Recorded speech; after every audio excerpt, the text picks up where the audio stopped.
Bismillahirrahmanirrahim.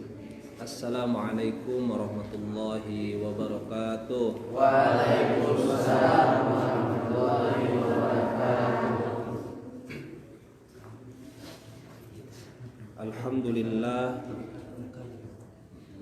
Alhamdulillahilladzi khalaqal mauta wal hayata liyabluwakum ayyukum ahsanu amala wa huwal azizul ghafur.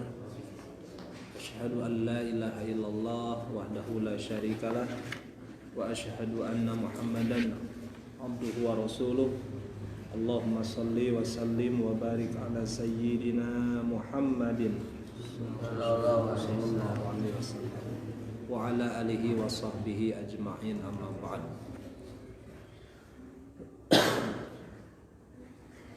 Qala Allah Ta'ala fil Qur'anil Karim, a'udzu billahi minasy syaithanir rajim.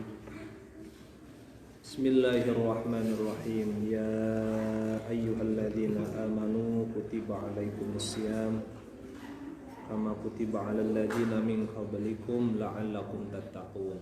Shadaqallahul azim. Jamaah kuliah subuh yang dirahmati Allah Subhanahu wa taala. Amin. Alhamdulillah, segala puja dan puji syukur kita panjatkan kehadirat Allah Rabbul Ghafur, Zat yang telah memberikan nikmat kepada kita semua, sehingga pada pagi hari ini kita bisa berkumpul kembali di majelis ini untuk melanjutkan kajian kuliah subuh di Ramadan 1441 Hijriah. Semoga hadir ke majelis ini setiap langkahnya menjadi kebaikan. Amin. Setiap langkahnya menjadi kafarat daripada dosa-dosanya, dan semoga menjadi sebab kita semua ditinggikan derajat di hadapan Allah Subhanahu wa taala. Amin ya Allah ya rabbal alamin. Shalawat dan salam tercurah limpah kepada Nabi besar Muhammad sallallahu alaihi wasallam. Baik jamaah kuliah subuh yang dirahmati Allah Subhanahu wa taala. Alhamdulillah, kita sekarang memasuki hari yang ke-6 ya. Tidak terasa sudah 6 hari kita berpuasa di bulan Ramadan ini. Mudah-mudahan amaliyah ibadah yang telah kita laksanakan atau yang sedang dilaksanakan ataupun yang nanti yang belum dilaksanakan, semoga ada dalam penerimaan Allah Subhanahu wa taala. Saum kita makbul diterima Allah, salat kita juga diterima Allah, tarawih kita diterima Allah, tadarus kita diterima Allah Subhanahu wa taala. Tentu saja buahnya daripada puasa ini kita semua mendapat gelar la'allakum tattaqun, menjadi orang-orang yang bertakwa di hadapan Allah Ta'ala. Amin ya Allah ya Rabbal alamin. Jamaah kuliah subuh yang dirahmati Allah Subhanahu wa taala. Di pertemuan sebelumnya kita sudah banyak membahas tentang keutamaan daripada berpuasa, ya. Keutamaan apa? Berpuasa. Jadi banyak sekali keutamaan-keutamaannya, fadilah, manfaat yang diraih oleh orang-orang yang mudah-mudahan kita semua mendapatkan apa yang telah disebutkan kemarin daripada keutamaan puasa tersebut. Untuk materi hari ini kita akan masuk kepada fikih puasa, ya. Materinya tentang fikih puasa. Apa itu fikih? Nah, fikih artinya ilmu yang membahas tentang tata cara dalam beribadah. Ya. Jadi ibadah tidak bisa dilaksanakan sekehendak sendiri, tidak bisa. Tapi harus mengikuti aturan yang telah ada dalam agama Islam yang diatur dalam ilmu fikih. Ilmu apa? Fikih. Ya, ada 3 ilmu fardu ain. Ada berapa? Ada 3 yang harus dipelajari oleh setiap orang Islam. Fardu ain, tidak boleh tidak, ini harus. Yang pertama, kita wajib belajar ilmu tauhid. Ilmu apa? Tauhid ini ilmu yang mengatur tentang keimanan, tentang akidah. Ya. Tentang akidah, bagaimana kita bisa ma'rifatullah, bisa mengenal Allah. Di ilmu tauhid kita nanti akan belajar tentang aqaidul iman, tentang sifat-sifat Allah, sifat-sifat Rasul, akidah sam'iyah. Insyaallah dan alhamdulillah para santri di sini sudah sedikit mengenal tentang ilmu dasar-dasar ilmu tauhid. Ya. Nah, itu satu. 2, ilmu fikih. Ini fardu ain. Kewajiban yang tidak boleh ditinggalkan. Harus dia belajar tentang ilmu fikih. Yang kedua, ilmu fikih. Apa itu ilmu fikih? Ilmu yang mengatur tata cara ibadah. Mau sholat harus tahu bagaimana cara sholat. Betul. Iya. Mau puasa pun kita harus mengetahui dasar-dasar ilmu tata cara melaksanakan ibadah puasa. Mau berzakat, mau berhaji, ataupun melaksanakan amaliyah-amaliyah yang lain, maka harus berdasarkan ilmu fikih, ya. Diatur agama, kita bermadhab kepada salah satu dari 4, ya. Madhab Imam Syafi'i, Imam Maliki, Imam Hanafi, Imam Hambali. Nah, itu ilmu fikih. Dan yang ketiga ada ilmu akhlak atau ilmu tasawuf. Ilmu akhlak itu hukumnya fardu ain. Di sana diatur nanti bagaimana kita harus sikap ikhlas ketika beribadah. Kita akan mengenal apa artinya tawakal, qanaah, ya. Apalagi tentang ilmu akhlak nanti apa dan sebagainya. Tidak boleh kita bersikap riya, sum'ah, sombong, takabur, dan akhlak. Jadi ada 3 ilmu, ya, yang hukumnya fardu ain. Ilmu tauhid, kedua ilmu fiqih, ketiga ilmu akhlak atau tasawuf. Nah, kita sekarang masuk ke ilmu yang berkaitan dengan tata cara puasa yang diatur dalam ilmu fikih. Coba apa pengertian puasa menurut bahasa? Kemarin sudah dikasih tahu. Menahan diri, al-imsak. Kalau menurut istilah menahan dari segala sesuatu yang membatalkan puasa dari mulai terbit terbenam matahari. Nah, itu pengertian puasa menurut apa? Menurut menahan diri dari yang membatalkan puasa. Apa saja hal-hal yang membatalkan puasa? Nah, sekarang kita bahas ya tentang hal-hal yang membatalkan puasa.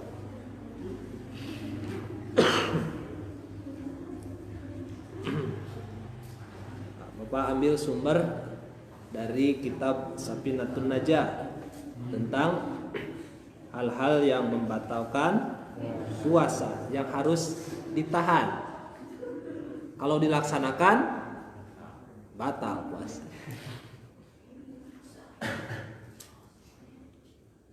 Bismillahirrahmanirrahim. Yabtulus saumu biriddatin wa haidin aw wiladatin wa jununin walau lahdatan wa bi igma'in wa sakarin ta'adda bihi in amma jami'an nahar.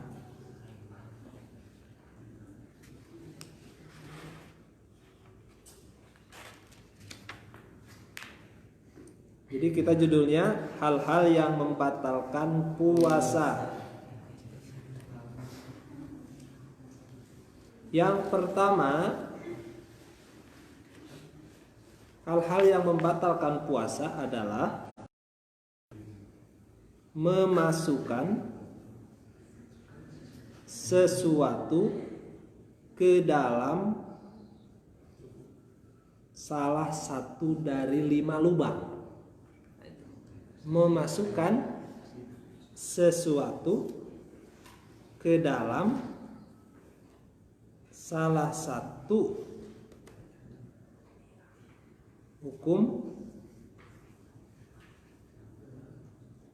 dari 5 lubang. Jadi memasukkan salah satu ke dalam 5 lubang.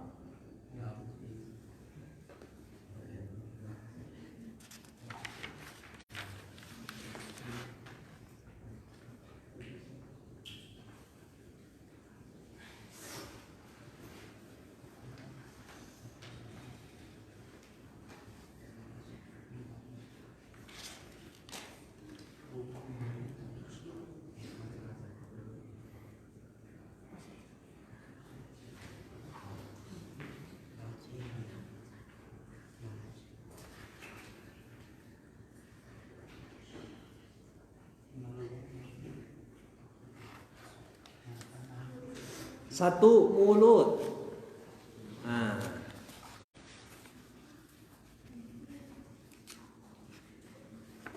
jadi di antara yang 5 lubang itu, yang pertama adalah mulut.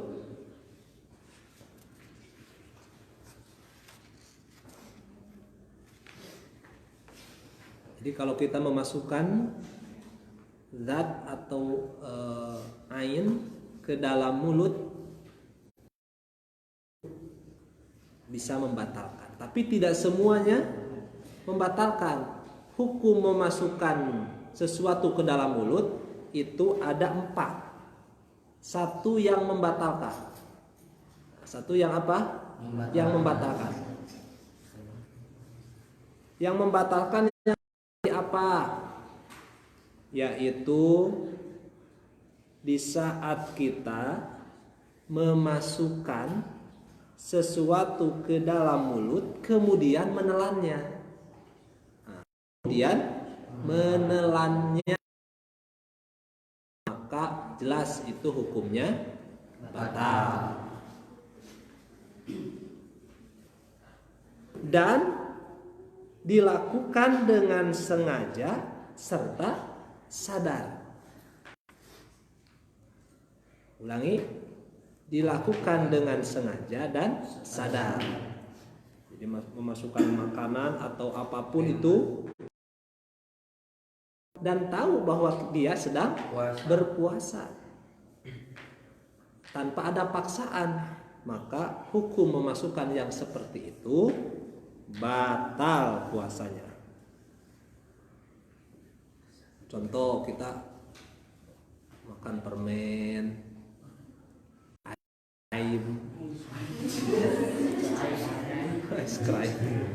es krim, apalagi cimaul, masukkan ke dalam mulut, kemudian ditelan dengan sengaja, batal. Pertanyaannya, gimana kalau saya menelan ludah?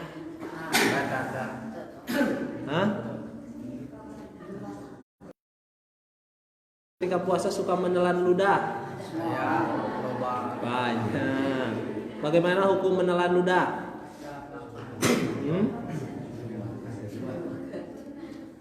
Hukum menelan ludah itu tidak membatalkan jika, ini catatannya, jika memenuhi syarat sebagai berikut. Nah, ini syaratnya menelan ludah tidak batal. 1, ludah kita sendiri yang ditelan.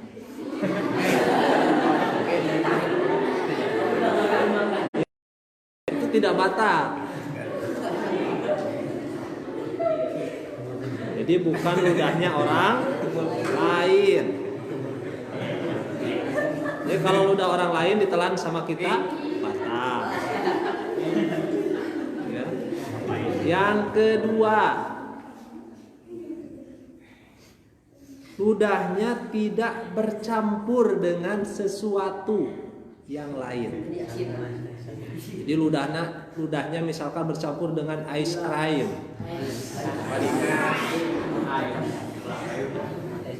Itu bahasa Inggris, ada gaya seperti. Jadi kalau bercampur ludahnya dengan sesuatu yang lain, maka itu bisa membatalkan. Kemudian yang ketiga, ludahnya masih berada di mulut. Ya, ludahnya masih berada di mulut. Jadi itu tidak membatalkan, walaupun kita mengumpulkan ludah sudah banyak di mulut, ditelan lagi. Batal enggak? Enggak batal, asal masih di dalam mulut. Yang bisa membatalkan ketika kita kumpul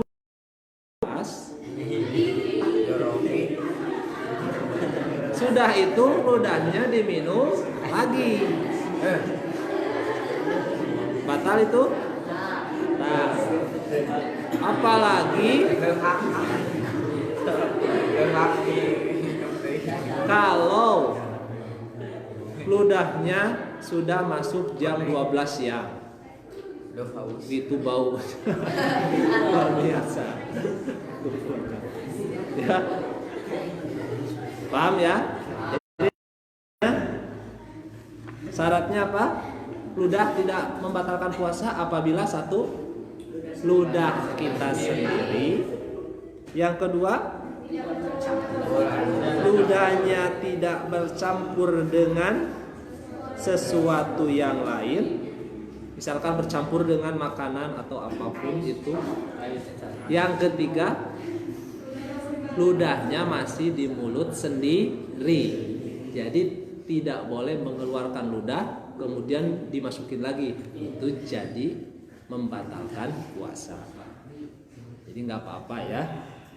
Misalkan ludah yang bercampur dengan zat yang lain apa? Dengan air. Kita berkumur berlebihan. sehingga masih banyak sisa air bercampur dengan ludah, ditelan, maka bisa membatalkan puasa. Paham ya? Ya.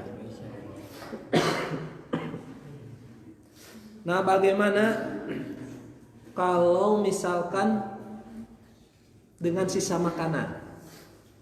Tahu sisa makanan? What is the sisa makanan?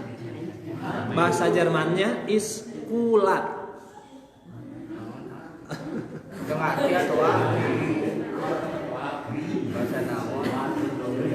Kulat. Tahu kulat? Sisa-sisa makanan yang menempel di mana? Di gigi. Nah, hukum sisa makanan ini, hukum sisa makanan yang menempel di mulut. Ini ada dua macam. Jika sisa makanan di mulut kemudian bercampur dengan ludah dengan sendirinya dan susah untuk dipisahkan, maka jika ditelan tidak membatalkan puasa.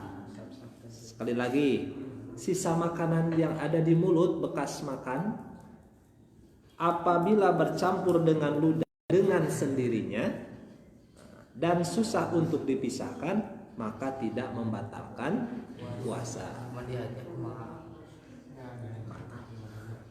Ya, kalau disengaja mah apapun batal. Ini kan dengan sendirinya. Misalnya di sini Siti Rahmat, contoh. Siti Rahmat tuh sahur ceritanya. Sahurnya itu jam 3:30 karena jam 3 dia tahajud dulu. Rakaat atau 6 rakaat. Udah tahajud dia makan sahur. Udah makan sahur terus lihat TV, nggak sengaja ketiduran, bangun-bangun sudah lewat subuh, ketiduran sekitar jam 5:15, jadi subuhnya udah lewat, belum sempat menggosok gigi sehingga masih ada sisa-sisa bekas kacang, bekas apa lagi? Bekas jengkol, bekas-bekas sisa makanan ya ketika sahur. Jadi tidak sempat kumur-kumur karena tidak sempat sikat gigi. Lalu dia menduga di dalam mulutnya ada sisa makanan, sehingga dia sulit untuk membedakan sisa makanan dengan ludahnya. Jadi sudah bercampur, maka itu tidak membatalkan puasa. Ya, jadi sudah bercampur dengan apa? Dengan ludah sendiri. Yang kedua, jika ada sisa makanan yang bisa dipisahkan, ketika bangun tidur teh masih kena anu ngagehil teh, ngagurihil ya naum sahiji deui di dieu tinggalin. Kagok capek we, talen we. Nah, itu mah. Ya. Misalkan ada sisa makanan nasi. Ya, nasi ada 2 butir. Ya, Siti Rahmat. Kamu tuh enggak keburu sikat gigi, kumur-kumur, ketiduran, pas bangun-bangun, aduh ini ada yang ngeganjel, ternyata sisa makanan. Bagaimana, apakah ditelan atau dibuang? Kalau bisa dipisahkan dan terasa itu sisa makanan, buang. Tapi kalau kita masukkan ke dalam perut lagi kan? Perut, maka itu tidak akan membatalkan buang. Itu ya. Paham tum? Itu yang pertama. Jadi memasukkan sesuatu ke dalam mulut dengan sengaja dan sadar. Kalau tidak sengaja bagaimana? Tidur, lihat ada makanan, tahu-tahu dia makan sampai 1 piring.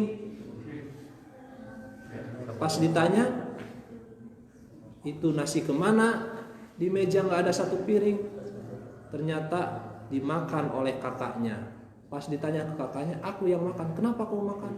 Kan lagi puasa. Masya Allah, astagfirullahaladzim. Saya lupa.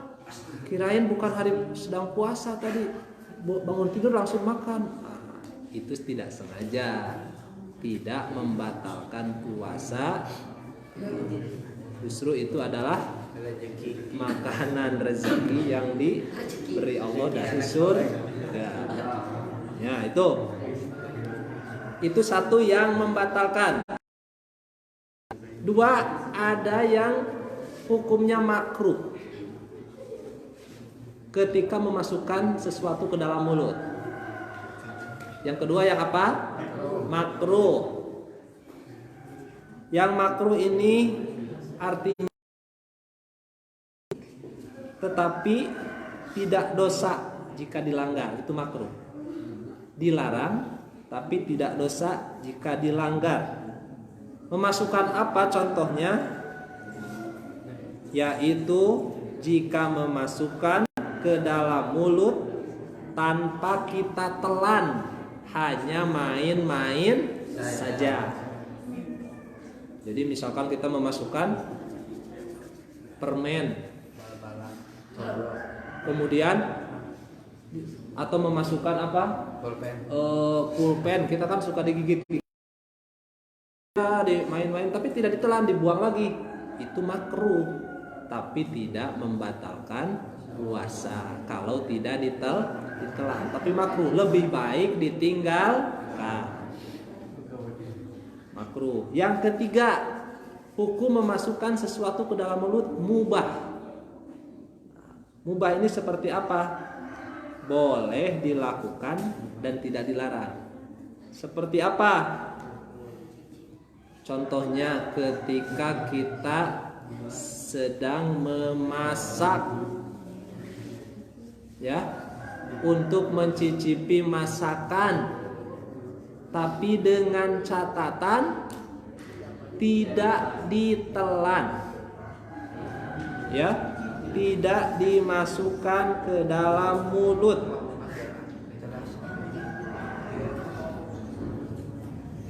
Hanya niatnya apa? Untuk membenahi rasa saja. Jadi ini tempel sedikit, baru langsung dibuang. Wah. Ya, langsung dibuang. Tuh, terasa aja langsung dibuang. Tapi jangan ditelan. Tapi kalau tiap hari di asaan sampai 1 mangkok ya batal. Ya, batal. Walaupun demikian itu tidak dianjurkan, ya. Tidak dianjurkan. Kalau bisa dikira-kira saja masakannya, gulanya segini, garamnya segini, tidak perlu untuk dicicipi karena dikhawatirkan akan masuk ke dalam mulut dan itu bisa membatalkan puasa. Dan yang keempat,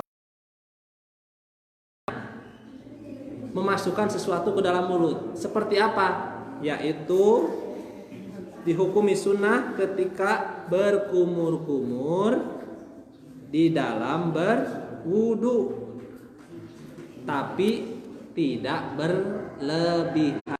Kumur-kumur hanya sepantasnya saja, tidak gitu ya, tidak berlebihan. Saking banyaknya nanti bisa masuk air ke dalam perut, itu bisa batal. Takut tertelan airnya, kalau dikhawatirkan tidak usah berkumur karena itu hukumnya sunnah. Lebih baik langsung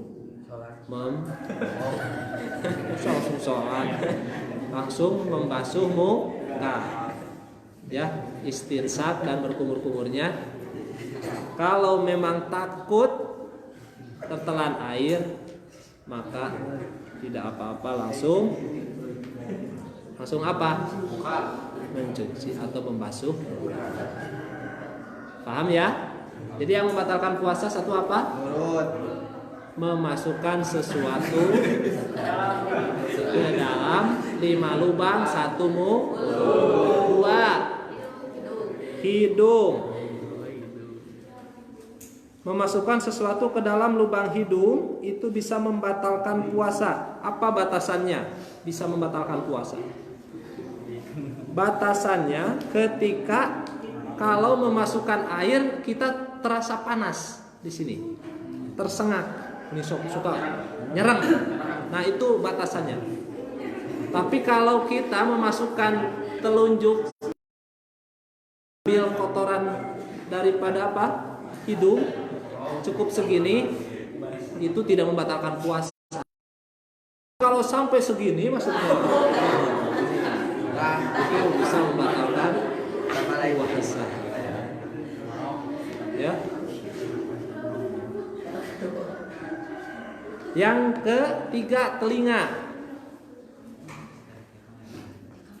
Menjadi batal jika kita memasukkan ke dalam telinga kita adalah bagian telinga yang tidak bisa dijangkau oleh jari. Tidak bisa dijangkau oleh jari. Kalau ini masukkan ke telinga, iya, tapi ini masih bisa dijangkau, batal puasanya? Tidak. Tapi kalau yang tidak bisa dijangkau oleh jari, kemudian kita memasukkan sesuatu seperti korek kuping yang terlalu dalam, atau misalkan kita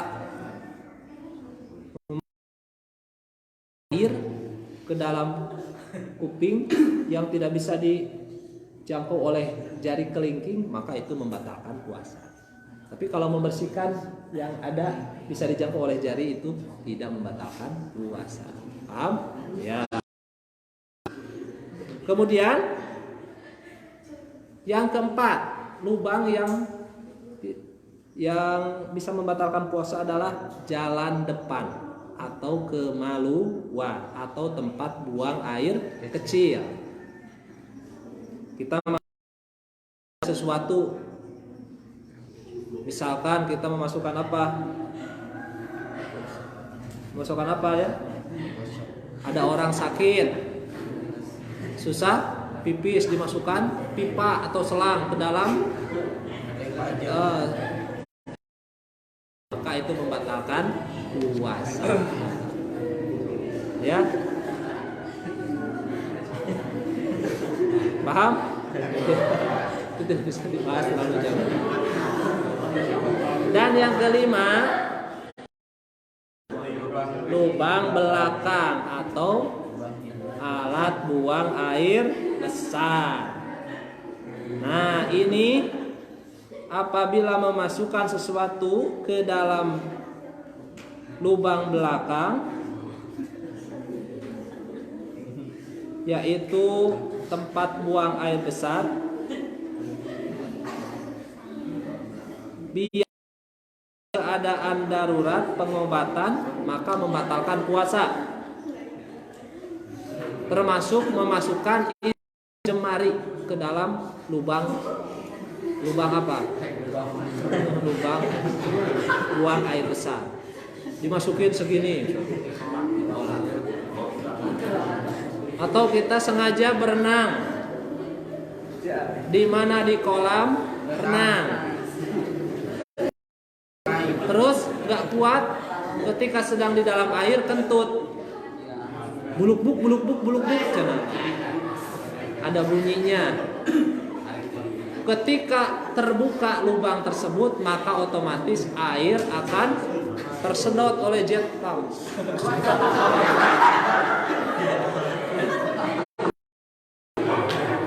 Maka kentut di dalam air itu bisa membatalkan puasa. Maka hati-hati kalau mandi di kolam renang. Ya, nah itu yang pertama, memasukkan sesuatu ke dalam salah satu dari 5 lubang: mulut, hidung, telinga, lubang depan, lubang belakang. Baru satu ya? 2. Yang membatalkan puasa adalah muntah dengan sengaja. Kalau nggak sengaja gimana? Ya nggak batal.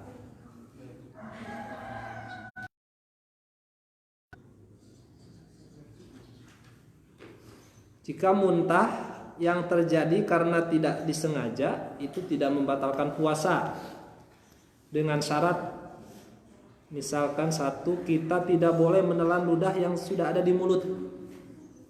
Muntah tidak sengaja, kemudian masih ada sisa dari muntahan itu ditelan lagi, nah itu batal. Kalau sudah muntah tidak sengaja, langsung aja semua sisa-sisa yang ada di mulut buang, tidak boleh ditelan kembali. Contoh seperti apa muntah disengaja? Sudah tahu kamu itu kalau mencium bau-bau yang tidak sedap itu bakal muntah. Pas dilihat di rumah ada si Poki lagi empuk, ada empuknya besar nggak gede. Terus dicari-cari, dicium-cium baunya, pas ketahuan ada, langsung muntah. Itu bisa saja membatalkan puasa karena sudah tahu dia itu suka muntah apabila mencium bau yang tidak sedap, maka jangan. Ya. Kalau yang tidak disengaja muntahnya, maka itu tidak membatalkan puasa. Ya. Kemudian yang selanjutnya 3.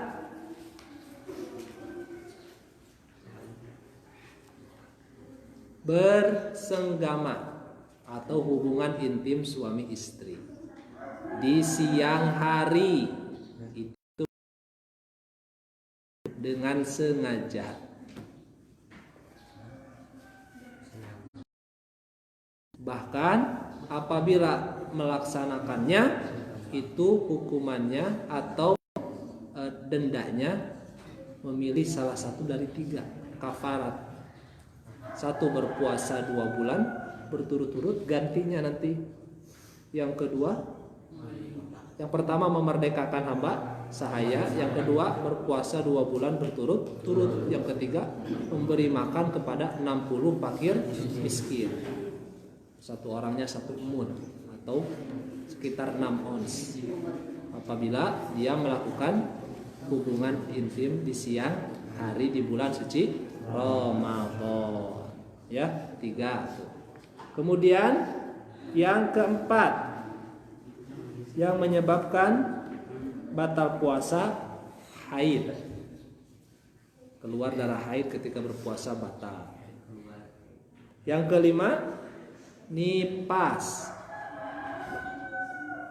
Misalkan ada seorang ibu telah melahirkan, kemudian nifasnya telat.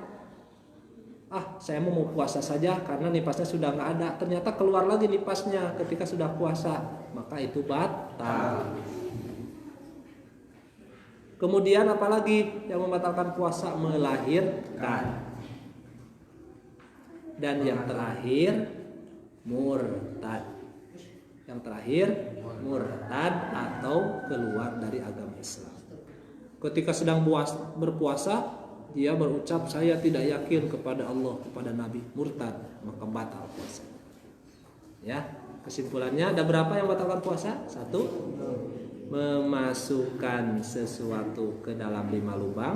2, muntah dengan sengaja. 3, berhubungan suami istri di siang hari. 4, haid. 5, nifas. 6, melahirkan. 7, murtad atau keluar dari agama Islam. Kemudian yang ke-8, gila, hilang akal.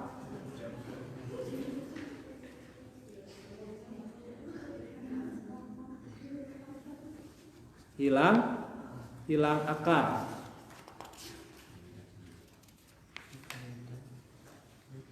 Bisa karena mabuk atau karena gila betulan.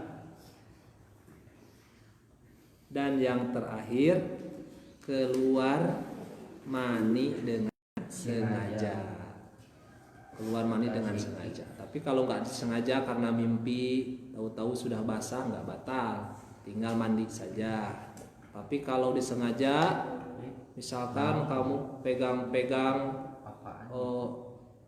sesuatu, kemudian keluar air mani, maka hukumnya batal karena disengaja. Ya, itu hal-hal yang harus ditinggalkan ketika berpuasa. Apabila dilaksanakan, maka bisa batal puasanya. Terima kasih atas perhatiannya. Mohon maaf atas segala kekurangannya. Semoga bermanfaat. Kita tutup dengan kafaratul majelis. Subhanallahumma wa bihamdika asyhadu an la ilaha illa anta wahdaka la syarika laka astaghfiruka wa atubu ilaik. Bi rahmatika ya Assalamualaikum warahmatullahi wabarakatuh. Waalaikumsalam.